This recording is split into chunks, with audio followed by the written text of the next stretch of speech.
pas un film. Un homme au volant d'une voiture qui franchit barrières et vitrines du terminal 1 de Lyon-Saint-Exupéry pour se retrouver sur les pistes de l'aéroport.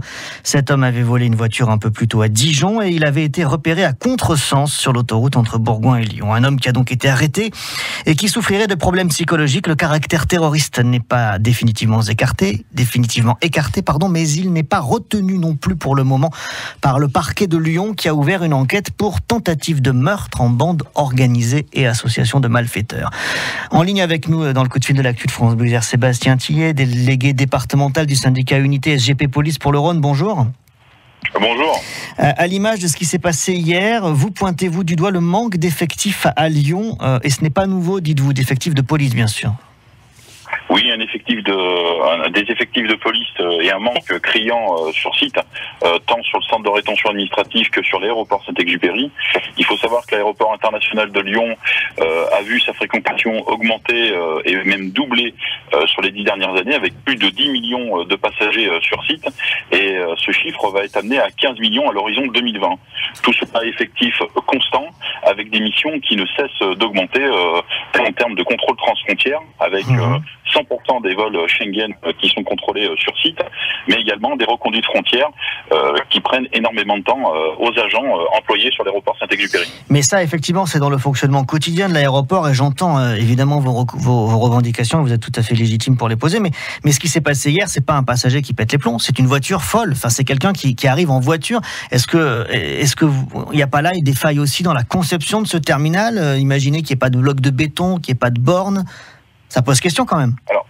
Alors effectivement, ça pose question. Je pense que très rapidement, l'aéroport de Lyon et les services de police vont se réunir pour mettre le doigt où effectivement ça fait bien, où il y a eu dysfonctionnement en termes de sécurité, très clairement.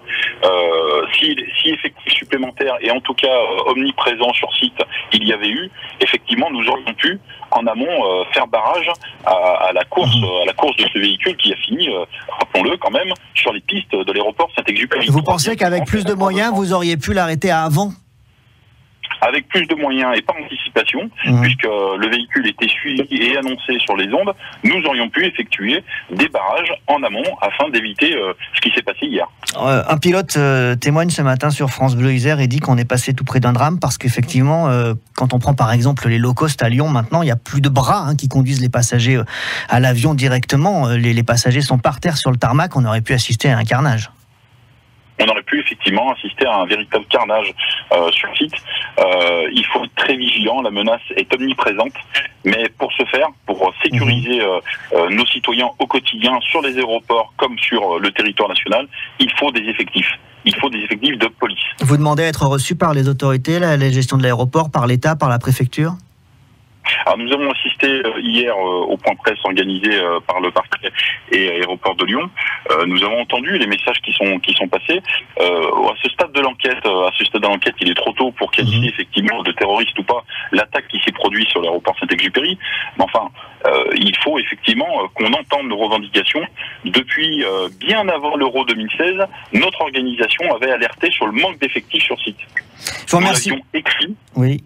Voilà. Vous l'aviez écrit, vous l'aviez demandé, vous n'avez pas été entendu et il s'est passé ce qui s'est passé hier. Je vous remercie beaucoup Sébastien Tillet, délégué départemental du syndicat Unité SGP Police dans le département du Rhône, d'avoir été en direct dans France Bleu Isère Matin. Le coup de fil de l'actu est à réécouter sur francebleu.fr. Il est 7h22. France Bleu Isère Matin, jusqu'à 9h, l'info d'ici et d'ailleurs.